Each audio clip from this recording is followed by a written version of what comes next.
अस्सलामुअलैकुम dear students, उम्मीद करता हूँ आप सब स्टूडेंट ठीक ठाक होंगे, खैरियत से होंगे। डियर स्टूडेंट्स, आज की इस वीडियो में हम पोस्ट आरएन फर्स्ट सेमेस्टर और बीएसएन फर्स्ट सेमेस्टर के सब्जेक्ट बायोकेमिस्ट्री के केम्यू इम्पोर्टेंट एमसीक्यूज़ को डिस्कस करेंगे और इंशाल्लाह इसको समझने की कोशिश करेंगे। Dear students, examination point of view से अगर इस एमसीक्यूज़ के हवाले से मैं आपको बताऊं और इसको डिस्कस करने का जो पर्पस है वो आपको बताऊं, तो वो ये है कि इसको हम इसलिए डिस्कस कर रहे हैं कि एक तो आपको आइडिया हो जाए कि केम्यू जो है किस तरह के एमसीक्यूज़ जो है वो फाइनल एग्ज़ाम में जो है लाते हैं आपके लिए।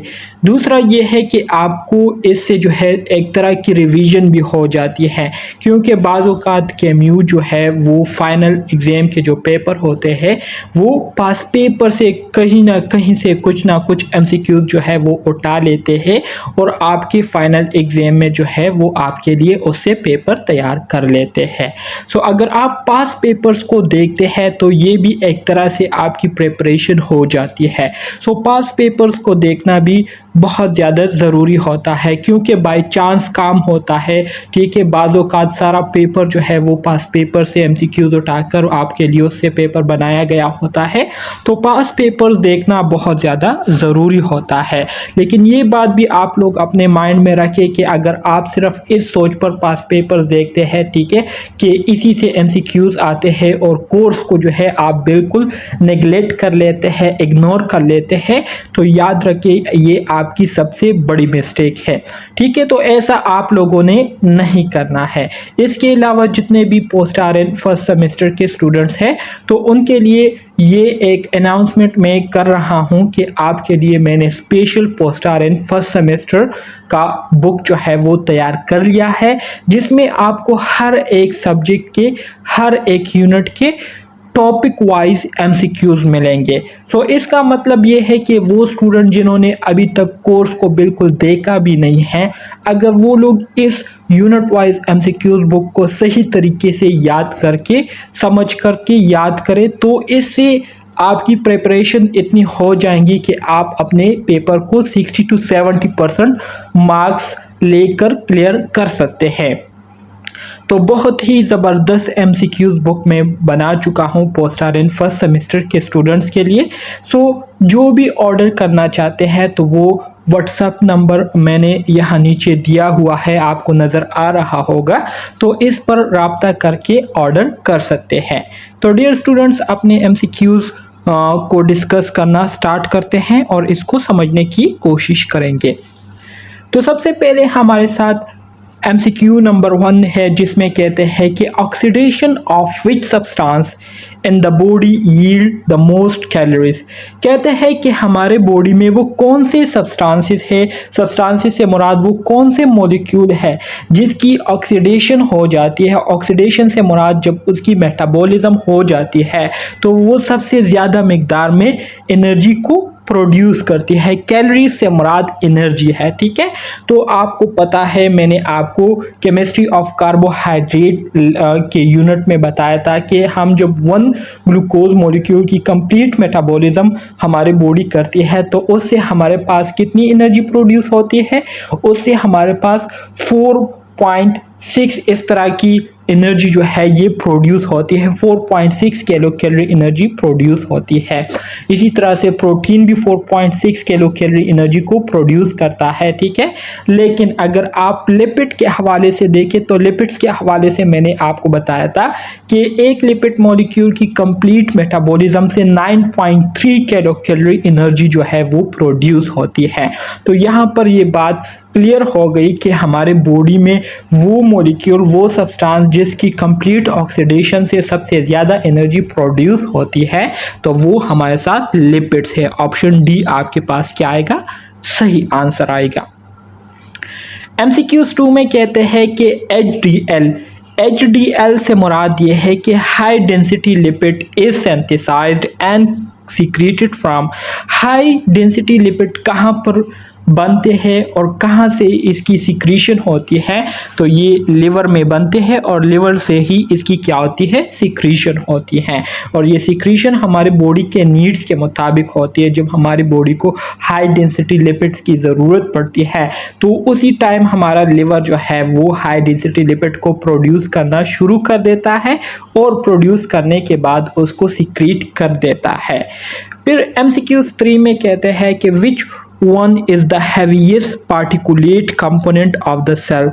अब इस MCQs को आप समझने की कोशिश करें। इस MCQs में आप थोड़ी सी कंफ्यूज हुए होंगे इस वर्ड को लेकर, highest particulate component. Highest particulate word ये आप लोगों ने अब केमिस्ट्री में नहीं सुना होगा, लेकिन यहाँ पर MCQs में इसका मतलब ये है कि हमारे सेल का वो कौन सा ऑर्गेनेल है जो कि हैवीएस्ट होता है। हैवीएस्ट से मुराद ये है कि उसमें बहुत ज़्यादा जो है पूरा सेल जो है या पूरी बॉडी जो है उस पर डिपेंड करती है या सबसे ज़्यादा जो है वो फंक्शन के लिहाज से एक्टिव होता है। तो ये MCQs का मतलब है। तो आप सबको पता है कि हमारे सेल के अंदर बहुत सारे लातादाद ऑर्गेनेल मौजूद होते हैं, जिसमें जो जाने माने हैं आप लोगों ने नाम सुने होंगे कि माइटोकॉन्ड्रिया हो गए, ठीक है, न्यूक्लियस हो गया, साइटोप्लाज्म हो गया, ठीक है, इसी तरह से गोल्जी बॉडीज हो गए, इसी तरह से राइबोसोम हो गए, इसी तरह से बहुत सारे कंपोनेंट है। अब मैं आपको क्या कौन कौन से कंपोनेंट के नाम बताऊंगा, लेकिन यहाँ पर आपके पास जो करेक्ट ऑप्शन आता है तो वो ऑप्शन बी है, जो कि हमारे साथ क्या आता है, माइटोकॉन्ड्रिया। ठीक है। MCQs 4 में कहते हैं कि the most active site of protein synthesis is, तो ये भी आप लोगों को मैंने न्यूक्लिक एसिड चैप्टर में मैंने आपको बताया था, और इसके साथ साथ जो केमिस्ट्री ऑफ प्रोटीन सब यूनिट है, ठीक है, उसमें भी मैंने आपको बताया था कि वो ऑर्गेनेल, ठीक है, जो कि सबसे ज़्यादा एक्टिवली काम करते हैं प्रोटीन्स को बनाने में, तो वो हमारे साथ कौन से हैं, वो हमारे साथ राइबोसोम है।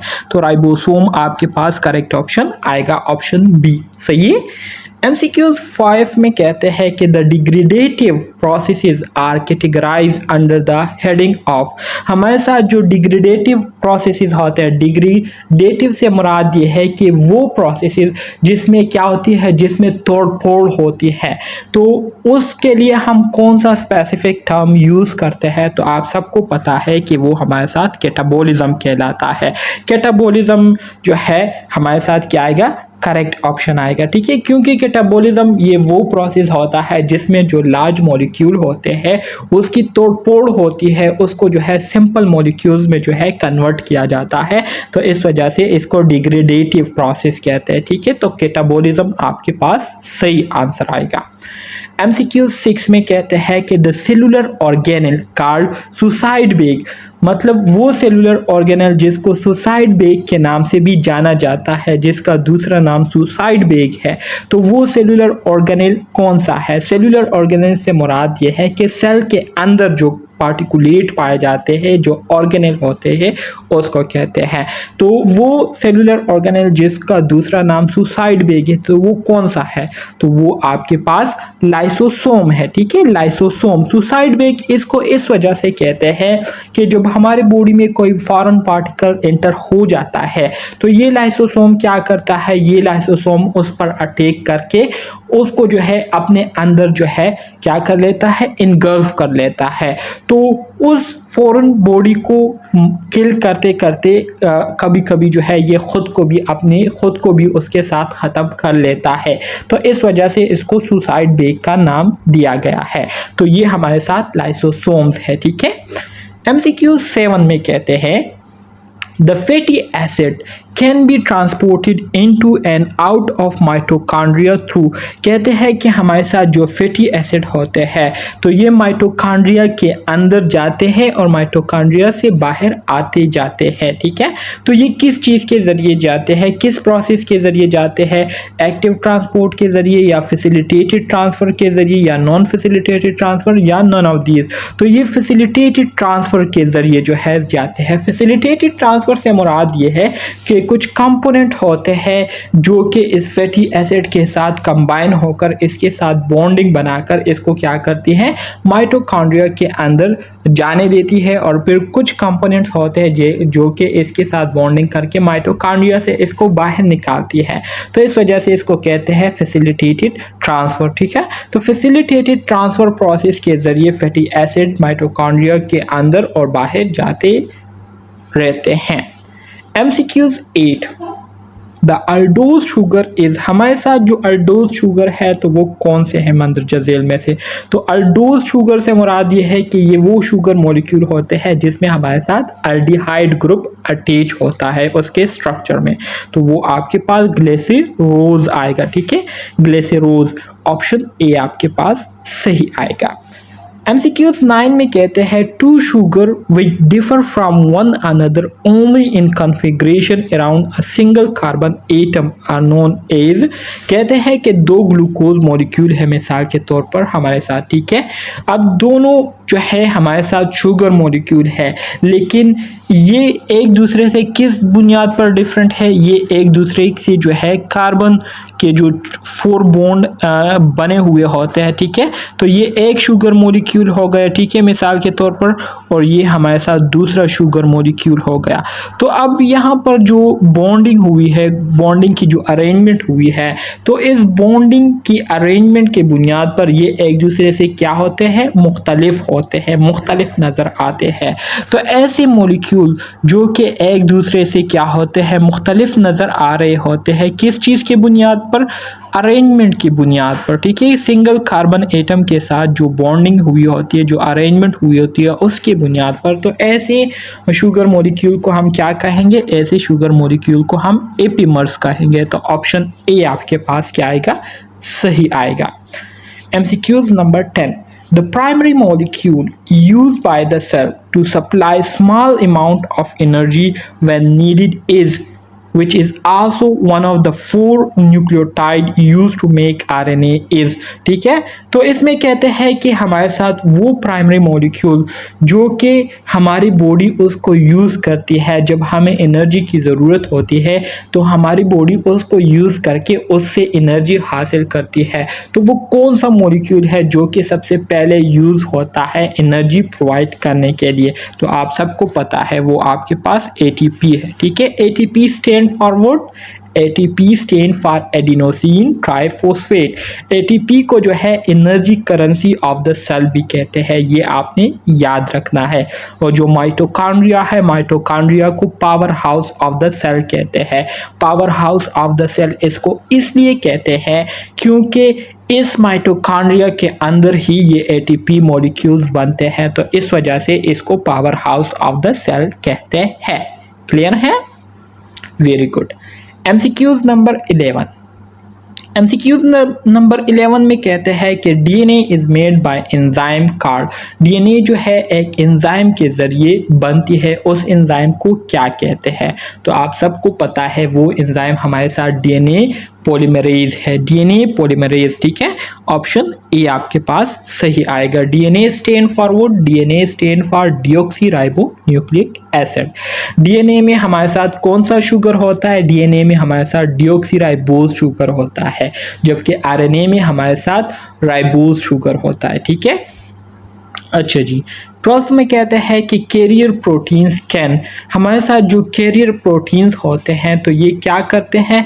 कैरियर प्रोटीन जो है ये transport only one substance, transport more than one substance, या exchange one substance to another.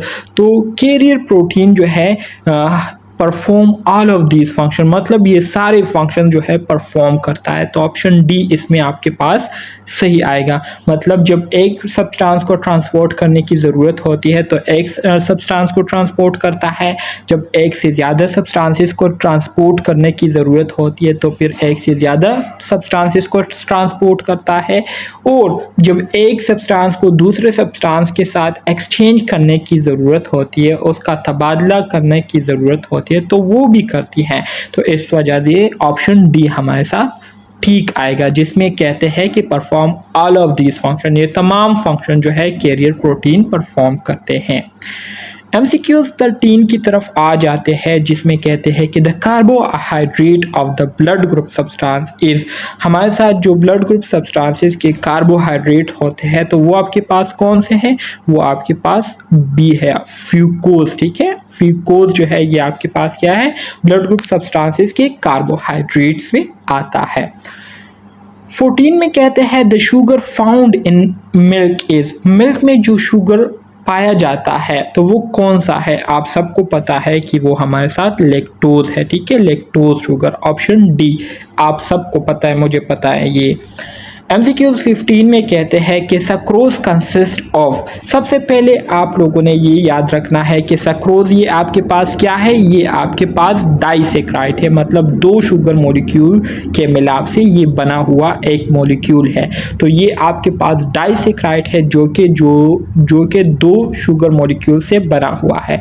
वो दो शुगर मॉलिक्यूल कौन से हैं, एक आपके पास ग्लूकोज है और दूसरा आपके पास फ्रक्टोज है। तो ग्लूकोज प्लस फ्रक्टोज कंबाइन होकर क्या बनाती है, सक्रोज को बनाती है। और यही MCQs मैंने आपका जो post RN unit wise MCQs का बुक बनाया है उसमें भी इसी तरह के 4 MCQs मैंने बनाए हुए हैं। तो उसको अगर आप लोग देखेंगे तो इंशाल्लाह आपका जो पेपर है उसमें से यूनिट 1 में से जितने भी MCQs आएंगे तो ऑलरेडी मैंने उस बुक में मेंशन किए हुए हैं, उससे आप लोगों को बहुत ज़्यादा हेल्प मिलेंगी। ठीक है, सो पोस्ट RN के स्टूडेंट्स अगर उसको ऑर्डर करना चाहते हैं तो वो कर सकते हैं। और ये भी आप लोगों ने याद रखना है कि ये जो बुक्स मैंने बनाए हैं तो ये लिमिटेड क्वांटिटी में है। ठीक है, so first come first reserve वाला सीक्वेंस है। ठीक है, कि जो पहले आया तो उसको मिल जाएगा और जो बाद में आएगा तो जाहिर बात है फिर कुछ नहीं हो सकता, फिर बस इन्हीं पास पेपर से ही आप लोगों को गुजारा करना पड़ेगा या फिर सारे स्लाइड जो है उसको याद करने पड़ेंगे। MCQ 16 की तरफ आ जाते हैं। MCQ 16 में कहते हैं कि proteins are the substances, protein हमारे साथ क्या है, ये हमारे साथ सब्सटेंसेस है। कौन से सब्सटेंसेस है, कोलाइडल भी हो सकते हैं और नाइट्रोजन पर भी मुश्तमिल होते हैं। ठीक है, इसमें हमारे साथ एक नाइट्रोजन ग्रुप भी होता है। ठीक है, सो इसमें करेक्ट ऑप्शन आपके पास बोथ ए बी आएगा। ठीक है, कि कोलाइडल भी है, कोलाइडल सब्सटेंस भी है और नाइट्रोजन सब्सटेंस भी है। ठीक है, 17 में कहते हैं all of the following are essential amino acid except, मंदरजा झेल में से तमाम हमारे साथ एसेंशियल एमाइनो एसिड है सिवाय एक के जो कि एसेंशियल नहीं है। वो कौन सा है, वो आपके पास ऑप्शन ए है। एलेनिन जो है ये हमारे साथ एसेंशियल एमाइनो एसिड में नहीं आता। एसेंशियल एमाइनो एसिड ये वो एमाइनो एसिड होते हैं जो कि हमारी बॉडी नहीं बनाती और इसको हासिल करने के लिए हमें कुछ ऐसे खुराक खाने होते हैं जिसमें ये एमाइनो एसिड पाए जाते हैं, जिससे हमारे बॉडी की रिक्वायरमेंट पूरी होती है। नॉन एसेंशियल वो होते हैं जिसको हमारी बॉडी बनाती हो और उसको हासिल करने के लिए या उसको लेने के लिए हमें किसी ख़ास खुराक की ज़रूरत नहीं पड़ती, क्योंकि हमारी बॉडी ऑलरेडी उसको दूसरे अमाइनो एसिड से बना लेती है।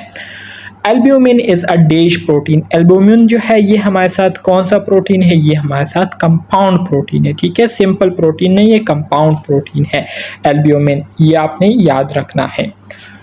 19 में कहते हैं which of the following is not a source of protein, मंदरजा झेल में से वो कौन सा है हमारे साथ जिससे प्रोटीन हासिल नहीं होते। ठीक है, जिसको अगर हम खाएं भी तो वो हमें प्रोटीन नहीं दे सकता। मीट, वीट, ऑयल्स या मिल्क, तो ऑयल जो है ये हमारे साथ सोर्स ऑफ प्रोटीन नहीं है, बल्कि मिल्क में भी प्रोटीन होता है, वीट्स में भी प्रोटीन होते हैं और मीट्स में भी प्रोटीन होते हैं, गोश्त जिसे हम कहते हैं। तो ऑप्शन सी आपके पास MCQs 19 में क्या आएगा, सही आएगा। MCQs 20 में कहते हैं कि an ion which contain positive as well as negative charges at the same time is known as, already मैं आपको लेक्चर्स के दौरान भी बता चुका हूँ यूनिट नंबर 1 में कि वो आयन जो कि एट अ टाइम उस पर पॉजिटिव चार्जेस भी मौजूद होते हैं और नेगेटिव चार्जेस भी मौजूद होते हैं, तो उसको हम ज्वेटर आयन भी कह सकते हैं और डाइपोलर आयन भी कहते हैं। डाइपोलर मीन जिसके दो पोल होते हैं, तो दो पोल से मुराद नहीं है कि एक पोल पर पॉजिटिव होता है दूसरे पोल पर नेगेटिव आयन होते हैं। तो इसमें आपके पास जो करेक्ट ऑप्शन आएगा तो वो ऑप्शन सी आएगा, which is both A and B. तो वो आयन जिस पर at a time positive charge भी मौजूद हो और नेगेटिव चार्ज भी मौजूद हो तो उसको हम ज़्विटर आयन भी कहते हैं और डाइपोलर आयन भी उसको हम कहते हैं।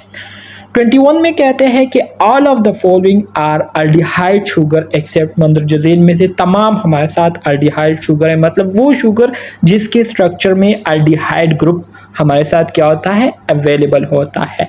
तो कहते हैं कि तमाम दिए गए ऑप्शन में हमारे साथ अल्डिहाइड शुगर है, ठीक है, सिवाय एक के जिसमें अल्डिहाइड नहीं है, तो वो हमारे साथ फ्रक्टोज है। इसमें हमारे साथ कीटो ग्रुप जो है, कीटोन ग्रुप जो है वो क्या होता है, अटैच होता है इसके स्ट्रक्चर में।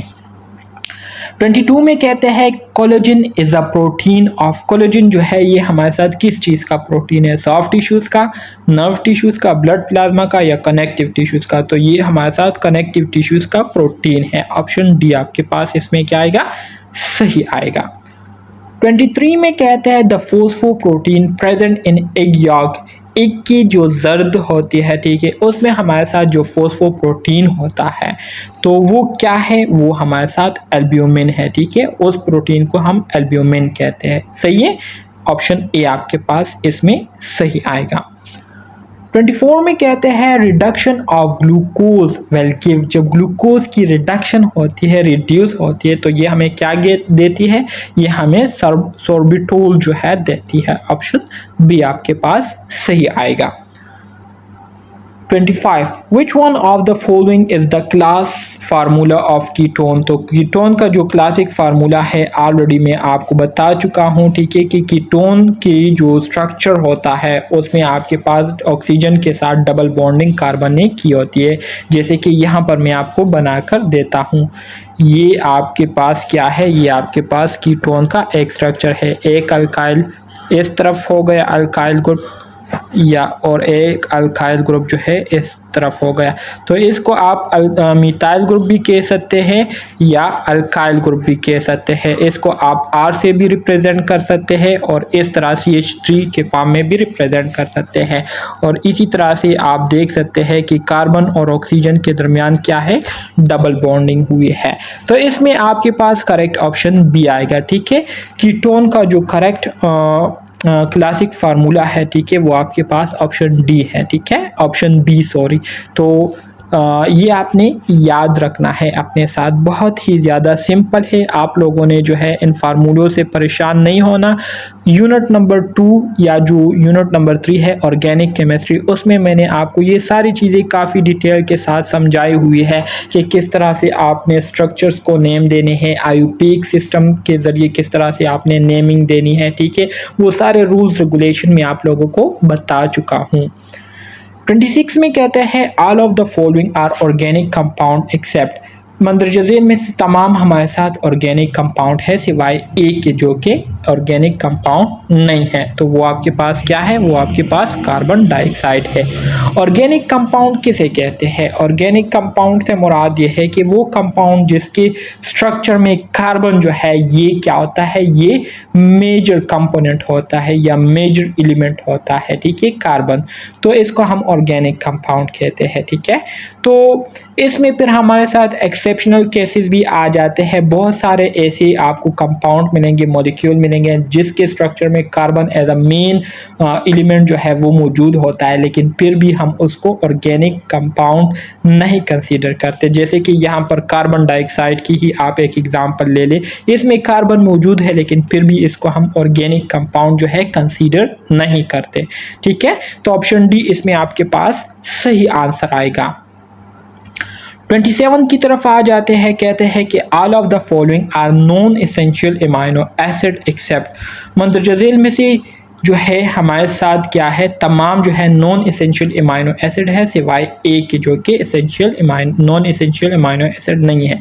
तो वो आपके पास एस्परजीन है, ठीक है, एस्परजीन, ऑप्शन सी आपके पास करेक्ट आएगा। बाकी मेथोनीन हो गई, एलेनिन हो गया और सिस्टीन हो गया, ये आपके पास नॉन एसेंशियल अमीनो एसिड है। मतलब ये है कि हमारी बॉडी इसको खुद बनाने की काबिलियत रखती है।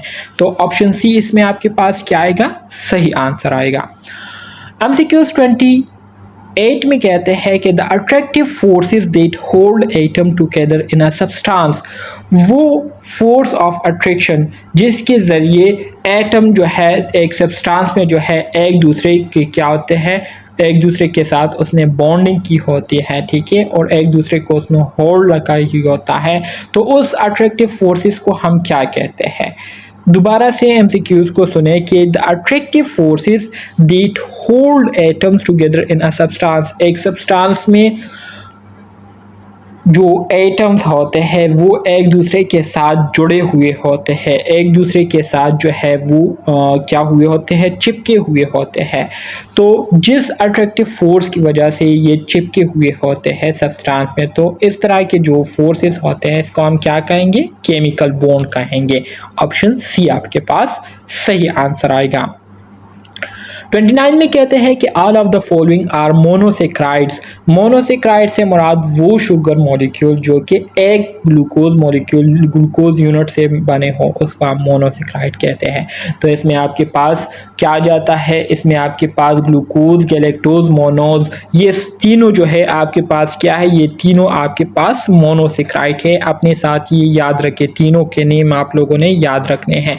अगर इस तरह से आप वो यूनिट वाइज एमसीक्यूज भी याद रखेंगे जो कि मैंने बुक में आप लोगों के लिए तैयार किए हुए हैं, इस तरह से समझकर, ठीक है, तो इससे आप लोगों का पेपर जो है 100% क्लियर हो जाएगा। क्यों? क्योंकि यहाँ पर एक एमसीक्यूज आपको दिया गया है, कहते हैं कि all of the following are monosaccharide, कहते हैं कि मंदरजा झेल में से जो दिए गए ऑप्शन है तमाम मोनोसेक्राइड्स है, लेकिन एक के अलावा, ठीक है, एक के सिवा। मतलब इसमें एक जो है वो मोनोसेक्राइड नहीं है, बाकी तीनों मोनोसेक्राइड्स है, ठीक है। तो ग्लूकोज हो गया, गैलेक्टोज हो गया, मोनोज हो गए, ये तीनों क्या है? ये तीनों मोनोसेक्राइड से। अब आपने ये तीनों का नाम जो है याद रखना है कि ये क्या है? मोनोसेक्राइड है, मोनोसेक्राइड है, मोनोसेक्राइड है, मतलब एक ग्लूकोज यूनिट से ये बने हुए शुगर मॉलिक्यूल है। जो मोनोसेक्राइड नहीं है वो आपके पास क्या है? वो आपके पास मल्टोज है। मल्टोज जो है ये आपके पास क्या है? डाइसेक्राइड है, ठीक है, डाइसेक्राइड। तो ये आपके पास आप देख सकते हैं कि एक एमसीक्यूज से मैंने 2 एमसीक्यूज आपके सॉल्व कर दिए हैं। एक में आपको डाइसेक्राइड का पता चला और एक में आपको मोनोसेक्राइड्स के बारे में पता चला, ठीक है। इस तरह से अगर आप लोग याद करेंगे तो इंशाल्लाह गारंटी के साथ मैं आपको कहता हूं कि आप लोगों के सारे पेपर जो है वो क्लियर हो जाएंगे इंशाल्लाह। 30 एमसीक्यूज की तरफ आ जाते हैं। कहते हैं the amino acid in a protein molecule are link together by a bond. अब इस एमसीक्यूज को समझे। कहते हैं कि प्रोटीन मॉलिक्यूल्स के अंदर जो अमाइनो एसिड होते हैं जो कि एक दूसरे के साथ बॉन्डिंग करके प्रोटीन को बनाते हैं। प्रोटीन किससे बने हैं? प्रोटीन बहुत सारे अमाइनो एसिड से मिलकर बने होते हैं, ठीक है। प्रोटीन क्या है? ये हमारे साथ पॉलीपेप्टाइड है, ठीक है, पॉलीपेप्टाइड है। पॉलीपेप्टाइड से मुराद ये है कि पॉलीमीन बहुत सारे, मेनी, पेप्टाइड से मुराद मतलब प्रोटीन अमाइनो एसिड ने बॉन्डिंग की होती है। सो प्रोटीन मॉलिक्यूल में जो अमाइनो एसिड होते हैं तो ये एक दूसरे के साथ किस बॉन्ड के ज़रिए एक दूसरे के साथ ज्वाइंट हुए होते हैं? तो उस बॉन्ड को हम पेप्टाइड बॉन्ड कहते हैं। ऑप्शन सी आपके पास सही आएगा। सही है।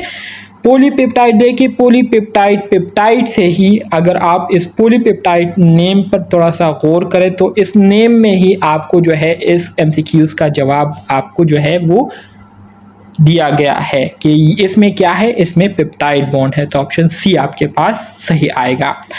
31 में कहते हैं कि the ketone group of carbohydrate is always present at carbon number. कहते हैं कि हमारे साथ कार्बोहाइड्रेट में जो कीटोन ग्रुप होता है, ठीक है, तो ये हमेशा जो है कौन से कार्बन के साथ जो है इसका बॉन्ड जो है वो होता है? कार्बन नंबर 1 के साथ, 2 के साथ, 3 या 4 के साथ। तो ये हमेशा कार्बन नंबर 2 के साथ इसने बॉन्डिंग की होती है, ठीक है।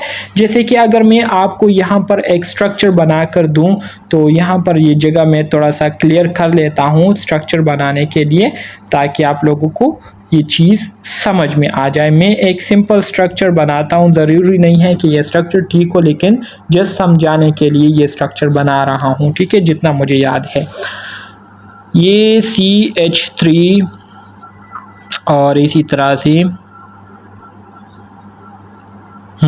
अच्छा जी, फिर इस तरह से आ जाए कार्बन, फिर यहाँ पर ऑक्सीजन के साथ इसने बॉन्डिंग की होती है, फिर इस तरह से कार्बन यहाँ पर एक हाइड्रोक्सल ग्रुप और यहाँ पर हाइड्रोजन ग्रुप, फिर यहाँ कार्बन है, फिर इस साइड पर हाइड्रोक्सल ग्रुप है और यहाँ पर हाइड्रोजन बॉन्ड होती है। ठीक है, तो यहाँ पर देख सकते हैं ये कार्बन नंबर 1 हो गया। ठीक है, कार्बन नंबर 1 और ये आपके पास कार्बन नंबर 2 हो गया। तो कार्बन नंबर 2 के साथ ये कीटोन ग्रुप ने क्या की है, बॉन्डिंग की है।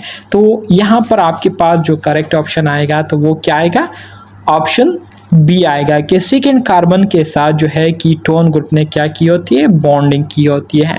तो उम्मीद करता हूँ ये आपको क्लियर हो चुका होगा। MCQs 32 में कहते हैं कि which one is essential fatty acid, मंदरजा ज़ेल में कौन सा हमारे साथ इसेंशियल फैटी एसिड है। तो एरिकिडोनिक एसिड जो है ये आपके पास क्या है, ये आपके पास इसेंशियल एसिड है। ठीक है, एरिकिडोनिक, ऑप्शन डी जो है ये आपके पास सही आएगा। एरिकिडोनिक एसिड जो है ये इसेंशियल फैटी एसिड है। 33 में कहते हैं कि fat deposits of human are compose of mainly, हमारे साथ जो फैट डिपॉजिट होते हैं ह्यूमन के, ठीक है, ये मेनली किस चीज़ से बने होते हैं, तो ये मेनली हमारे साथ ट्राइग्लिसराइड से बने होते हैं। ठीक है, ऑप्शन डी आपके पास सही आएगा, ट्राइग्लिसराइड। ठीक है, ट्राइग्लिसराइड से मतलब 3 ग्लिसरॉल मॉलिक्यूल कंबाइन होकर क्या करते हैं, फैट डिपॉजिट को बनाते हैं। ट्राइमीन 3N ग्लिसरॉल ग्लिसरॉल, सो ट्राइग्लिसराइड। ठीक है, सो ऑप्शन डी आपके पास करेक्ट आएगा। 34 में कहते हैं कि which one of the following is not a compound lipid, मंदरजा ज़ेल में से कौन सा जो है हमारे साथ कंपाउंड लिपिड में नहीं आता। तो कोलेस्ट्रॉल जो है ये कंपाउंड लिपिड नहीं है। ठीक है, बाकी फॉस्फोलिपिड हो गया, लिपोप्रोटीन्स हो गए और ग्लाइकोलिपिड हो गए, ये तीनों आपके पास क्या है, कंपाउंड लिपिड है। ठीक है, अच्छा जी, फिर MCQs 35 की तरफ आते हैं जिसमें कहते हैं कि all of the following are plasma protein except, मंदरजा ज़ेल में से तमाम हमारे साथ प्लाज्मा प्रोटीन है सिवाय एक के। एल्ब्यूमिन ये प्लाज्मा प्रोटीन है, ग्लोबिन ये भी है, फाइब्रोनोजिन ये भी है, लेकिन हिस्टोन जो है ये आपके पास प्लाज्मा प्रोटीन में नहीं आता। तो ऑप्शन डी आपके पास क्या आएगा, सही ऑप्शन आएगा। ठीक है, 36 में कहते हैं स्पर्मेटोजोआ इज सेमी फ्लूइड। ठीक है, सीमिनल फ्लूइड में हमारे साथ जो स्पर्मेटोजोआ होते हैं utilize the following sugar for it metabolism, अपने मेटाबॉलिज्म के लिए कौन से शुगर को यूज़ करता है, तो फ्रक्टोज शुगर को ये यूज़ करता है। ऑप्शन सी आपके पास करेक्ट आएगा। तो डियर स्टूडेंट्स आज के लिए इतना काफ़ी है। इंशाल्लाह नेक्स्ट क्लास में हम MCQs नंबर 37 से स्टार्ट करेंगे। उम्मीद करता हूँ यहाँ तक आप सब स्टूडेंट्स को जो है समझ आ गई होगी। अगर फिर भी कोई क्वेश्चन है, कोई कन्फ्यूजन है तो आप कमेंट बॉक्स में पूछ सकते हैं। इसके अलावा अगर MCQs आपको पसंद आए हो तो अपने दोस्तों के साथ लाजमी आप लोगों ने शेयर करना है। साथ में चैनल को अगर आप लोगों ने सब्सक्राइब नहीं किया हुआ तो चैनल को लाजमी तौर पर आप लोगों ने सब्सक्राइब करना है ताकि नए नए वीडियोस की नोटिफिकेशन आप सब दोस्तों को मिले और आपकी जो प्रिपरेशन है वो एग्ज़ाम से पहले 100% हो जाए। तो इस पेपर का दूसरा पार्ट जो है इंशाल्लाह मैं फिर कल जो है शेयर करूंगा आप दोस्तों के साथ। तो इसलिए चैनल को सब्सक्राइब करें ताकि आने वाले वीडियो की नोटिफिकेशन आप सब दोस्तों को टाइम पर मिले। तो मिलते हैं नेक्स्ट वीडियो में, तब तक के लिए अल्लाह हाफिज़।